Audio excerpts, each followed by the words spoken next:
Hello நண்பர்களே! இன்னைக்கு நாம இந்த வீடியோல வாக்காளர் பட்டியல்ல உங்க பெயர், உங்க வீட்ல இருக்கிறவங்க பெயர், இல்ல மத்தவங்க பெயர், நம்ம ஊர்ல இருக்கிறவங்க பெயரெல்லாம் இருக்கா? இல்லையா? அந்த பட்டியல வந்து 2025, 2026 பட்டியல வாக்காளர் பட்டியலை எப்படி நம்ப ஆன்லைன்ல யாருடைய உதவியும் இல்லாம நம்ம மொபைல்ல டவுன்லோட் பண்ண முடியுமா? முடியாதா? எப்படின்றத நாம இந்த வீடியோவுல பார்க்க போறோம். கண்டிப்பா முடியுங்க. 2025, 26 வாக்காளர் பட்டியல் வந்து ஈஸியா டவுன்லோட் பண்ண முடியும். இந்த வீடியோல அத பத்தி தான் பார்க்க போறோம். இந்த வீடியோவ நீங்க ஸ்கிப் பண்ணாத பாருங்க. அப்பதாங்க இது எப்படி டவுன்லோட் பண்ண முடியும்னு தெரியும். அதுக்கு முன்னாடி ஃபர்ஸ்ட் டைம் இந்த சேனலுக்குள்ள வந்துக்கிறீங்கன்னா, நம்ம சேனல வந்து சப்ஸ்கிரைப் பண்ணிக்கோங்க மறக்காம. வீடியோவ ஸ்கிப் பண்ணாத பாருங்க. நீங்க வந்து ஸ்கிப் பண்ணி பார்க்கறதுனால எப்படி டவுன்லோட் பண்றதுன்றது தெரியாது போயிடும் உங்களுக்கு. நீங்க ஸ்கிப் பண்ணாத பாருங்க. வாங்க வீடியோக்குள்ள போகலாம். ஃபர்ஸ்ட் எடுத்ததும் நீங்க குரோம்குள்ள போயிடுங்க. குரோம்குள்ள போயிட்டு வோட்டர்ஸ் அப்படின்னு டைப் பண்ணிக்கோங்க. சரிங்களா? வோட்டர்ஸ் அப்படின்னு டைப் பண்ணிக்கோங்க. டைப் பண்ணிட்டு உள்ள போங்க. உள்ள போனதும் உங்களுக்கு இன்டர்ஃபேஸ் இப்படி தான் வரும். இதில பாருங்க வோட்டர்ஸ்ன்றத கிளிக் பண்ணிக்கோங்க. எலெக்ஷன் கமிஷன் ஆஃப் இந்தியான்னு இருக்கு பார்த்தீங்களா? வோட்டர்ஸ்க்கு மேல அதுதாங்க. இத கிளிக் பண்ணிக்கோங்க. கிளிக் பண்ணதும் உள்ள போகும். உள்ள போனதும் உங்களுக்கு இன்டர்ஃபேஸ் எப்படி இருக்கும்னா உங்களுக்கு இன்டர்ஃபேஸ் இப்படி தான் இருக்கும். இதில மேல லாகின் ஒரு சைன் அப் அப்படின்னு இருக்கும். லாகின்னா ஏற்கனவே ரிஜிஸ்டர் பண்ணியிருந்தா லாகின் பண்ணிக்கலாம். நம்ம சைன் அப் பண்ணி ரிஜிஸ்டர் பண்ணிக்கலாம். அப்பதான் நாம உள்ள லாகின் பண்ணி அந்த லிஸ்ட்ட வந்து டவுன்லோட் பண்ண முடியும். இந்த வீடியோவ மட்டும் ஃபுல்லா ஸ்கிப் பண்ணாத பாருங்க. இப்ப பாருங்க சைன் அப் குடுக்குறேன். சைன் அப் குடுத்த உடனே அங்க ஒண்ணும் பிரச்சனை இல்லங்க. எந்த ஒரு தப்பும் நடக்காது. இதில வந்து சிம்பிளா மொபைல் நம்பர் என்ட்ரி பண்ணிட்டு, நீங்க அங்க ஒரு கேப்ச்சா இருக்கும். அத என்ட்ரி பண்ணிட்டு கன்டின்யூ அப்படின்னு குடுத்தா போதுங்க. ஃபர்ஸ்ட் அங்க பாருங்க மொபைல் நம்பர் ஸ்டார் போட்டிருக்கா? அதில உங்களுடைய மொபைல் நம்பர் போட்டுக்கோங்க. அதுக்கு கீழ இமெயில் ஐடி கேட்டிருக்காங்க. ஆனா அது வேண்டாங்க. இமெயில் ஐடி குடுக்க வேண்டாம். ஏன்னா ஆப்ஷன் தான். குடுத்தா குடுக்கலாம், குடுக்காட்டி இருக்கலாம். அதனால வேண்டாம். கேப்ச்சா போட்டு நீங்க கன்டின்யூ அப்படின்னு இருக்கு பாருங்க. அத கிளிக் பண்ணிக்கோங்க. கிளிக் பண்ணதும் உங்களுக்கு ஒரு ஓடிபி வரும். சரிங்களா? கிளிக் பண்ணதும் ஃபர்ஸ்ட்டு வந்து உங்களுக்கு நேம் கேட்கும் ஃபர்ஸ்ட்டு. 2 நேம் ஃபர்ஸ்ட் நேம் ஒரு செகண்ட் நேம் அப்படின்ற மாரி கேட்கும். இங்க பாருங்க ஃபர்ஸ்ட் நேம் ஒரு லாஸ்ட் நேம் அப்படின்னு கேட்குது. உங்க ஃபர்ஸ்ட் நேம் என்ன உங்க நேம் என்னவோ அத குடுத்துக்கோ. லாஸ்ட் நேம்ன்றது இனிஷியல் இல்ல பின்னாடி இனிஷியல் இருக்கும் பார்த்தீங்களா? அத லாஸ்ட் நேமா குடுத்துட்டு ரீசெண்ட் ஓடிபின்னு வரும். சரிங்களா? அத கிளிக் பண்ணிக்கோங்க. ரீசெண்ட் ஓடிபின்னு வரும். அத கிளிக் பண்ண உடனே உங்களுக்கு மொபைலுக்கு வந்து நீங்க எந்த நம்பர் குடுத்தீங்களோ அதுக்கு ஓடிபி வரும்.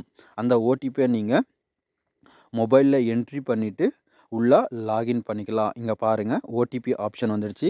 உங்களுக்கும் இந்த மாரி பண்ண உடனே ஓடிபி வரும். அத நீங்க மறக்காத ஓடிபி என்ட்ரி பண்ணிக்கோங்க. என்ட்ரி பண்ணிட்டு வெரிஃபை அப்படின்றத நீங்க கிளிக் பண்ணிக்கோங்க. லாகின் அப்படின்றத நீங்க டச் பண்ணிக்கோங்க. டச் பண்ணதும் வந்து உங்களுக்கு இன்டர்ஃபேஸ் இப்படி தான் வரும். நம்ம அங்க ஒரு மொபைல் நம்பர் போட்டோம் பார்த்தீங்களா? ரிஜிஸ்டர் பண்றதுக்கு. அந்த மொபைல் நம்பர எடுத்துட்டு வந்து இங்க போட்டு, கீழ கேப்ச்சா எடுத்துட்டு போய் கேப்ச்சா இதில போட்டு ஃபில் பண்ணிட்டு, கீழ எ ரி ஒ இது ரெக்யூஸ்ட் ஓடிபி அப்படின்னு குடுத்தீங்கன்னா, உங்களுக்கு ஒரு ஓடிபி வரும். அந்த ஓடிபிய நீங்க என்ன பண்ணணும், மொபைல்ல போடணும். சரிங்களா? இப்போ ரெக்யூஸ்ட் ஓடிபின்னு வரும் பாருங்க. திரும்பவும் குடுக்கலாம். கரெக்ட்டா போட்டுக்கோங்க. ஃபர்ஸ்ட்டு என்ன குடுத்தீங்களோ, அதே மொபைல் நம்பர குடுத்துக்கோங்க. குடுத்துட்டு உடனே பாருங்க, இந்த மாரி உங்களுக்கு ஆப்ஷன் வரும். ஓடிபி வரும் உங்க மொபைலுக்கு சரிங்களா? அந்த நம்பருக்கு. அந்த ஓடிபிய எடுத்து அதில போட்டு வெரிஃபை அண்ட் லாகின் அப்படின்றத கிளிக் பண்ணிக்கோங்க. கிளிக் பண்ணோனே உங்களுக்கு இன்டர்ஃபேஸ் இப்படிதாங்க வரும். சரிங்களா? இந்த மாரி வந்தோனே இத ஸ்க்ரோல் பண்ணிக்கோங்க அப்படியே. ஸ்க்ரோல் பண்ணுங்க. இங்க பாருங்க. ஸ்க்ரோல் பண்ண உடனே டவுன்லோட் எலக்ட்ரானிக் ரோல் அப்படின்னு இருக்குங்களா? அத கிளிக் பண்ணிக்கோங்க. கிளிக் பண்ண உடனே உங்களுக்கு இன்டர்ஃபேஸ் இப்படி தான் வரும். சரிங்களா? ஃபர்ஸ்ட்டு வந்து நீங்க எந்த ஸ்டேட் அப்படின்றத செலக்ட் பண்ண சொல்லும். கரெக்ட்டா உங்க ஸ்டேட்ட செலக்ட் பண்ணிக்கோங்க. அடுத்து டிஸ்ட்ரிக்ட் செலக்ட் பண்ண சொல்லும். அசெம்பிளி ஏசி செலக்ட் பண்ண சொல்லும். சரிங்களா? நெக்ஸ்ட் லாங்குவேஜ், ரோல் டைப் அப்படி செலக்ட் பண்ண சரிங்களா? இதெல்லாம் கரெக்ட்டா செலக்ட் பண்ணிட்டு கேப்ச்சா போட்டு நீங்க டவுன்லோட் செலக்ட் பிடிஎஃப்ன்றத பண்ணீங்கன்னா, உங்களுடைய பட்டியல் வந்து டவுன்லோட் ஆயிடுங்க. இப்ப நான் காட்டுறேன் பாருங்க. தமிழ்நாடுன்றத செலக்ட் பண்ணிக்கினேன். டிஸ்ட்ரிக்ட் திருப்பத்தூர்ன்றத நான் செலக்ட் பண்ணிக்கிட்டேன். இங்க பாருங்க அசெம்பிளி. அத கிளிக் பண்ணீங்களன்னா, நீங்க திருப்பத்தூர்ல எந்த அசெம்பிளில வரீங்கன்னு காட்டும். அந்த மாரி உங்களுடைய டிஸ்ட்ரிக்ட்ட நீங்க செலக்ட் பண்ணதும் வரும். இந்த லாங்குவேஜ் தமிழ்ன்னு செலக்ட் பண்ணிக்கினா, உங்களுக்கு வந்து செலக்ட் ரோல்ன்னு பாருங்க. ஃபைனல் வேணுமா? ஃபைனல் ரோல் 2025 வேணுமா? இல்ல சப்ளிமெண்ட் 2025 வேணுமா? என்ன கேட்குறாங்க? அது நீங்க செலக்ட் பண்ணிக்கோங்க. எது வேணுமோ அதுக்கு தகுந்த மாரி செலக்ட் பண்ணிக்கோங்க. செலக்ட் பண்ணிட்டு கேப்சாவ மறக்காம என்ட்ரி பண்ணிக்கோங்க. என்ட்ரி பண்ண உடனே கீழ அந்த டவுன்லோட் பிடிஎஃப்னு வந்துச்சு பார்த்தீங்களா? அதுக்கு கீழ இன்னொரு ஆப்ஷன் வரும். நீங்க வந்து எந்த பஞ்சாயத்துல ஓட்டு போடுறீங்க அப்படின்ற மாரி ஒரு ஆப்ஷன் வரும். இங்க பாருங்க டவுன்லோட் செலக்ட் பிடிஎஃப் கீழ வந்துருச்சு பாருங்க. Select all, part number and part name அப்படின்னு வருதுங்களா? நீங்க வந்து எந்த ஸ்கூல்ல, எந்த பஞ்சாயத்துல நீங்க பண்றீங்க அப்படின்றத இங்க தெளிவா குடுத்திருக்கோம். அதவும் நீங்க செலக்ட் பண்ணிக்கணும்.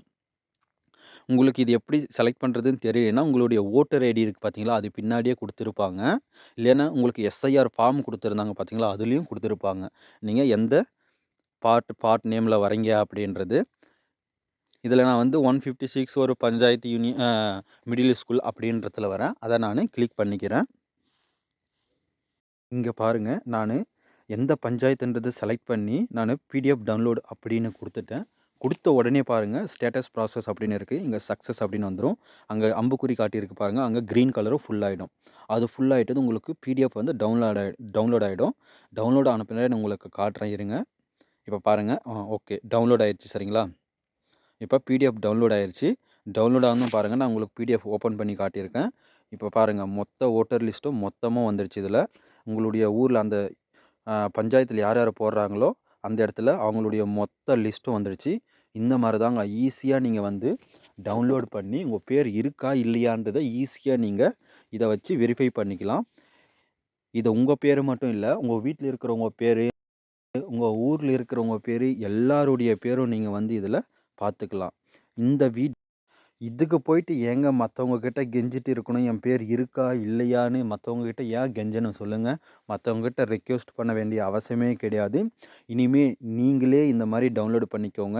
உங்களுக்கு தெரிஞ்ச ஃப்ரெண்ட்ஸுக்கும் இந்த வீடியோவ ஷேர் பண்ணுங்க. அப்பதான் அவங்களும் இத பார்த்துட்டு எப்படி டவுன்லோட் பண்றத பார்த்து, டவுன்லோட் பண்ணி அவங்களும் செக் பண்ணிப்பாங்க. இந்த வீடியோ உங்களுக்கு யூஸ்ஃபுல்லா இருந்திருந்தா, மறக்காத சப்ஸ்கிரைப் பண்ணி ஒரு லைக் பண்ணிக்கோங்க.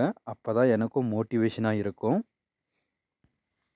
ஏதாச்சும் டவுட் இருந்தா மறக்காம கமெண்ட் பாக்ஸ்ல கமெண்ட் பண்ணுங்க. நன்றி, வணக்கம். நெக்ஸ்ட் வீடியோவுல பார்க்கலாம்.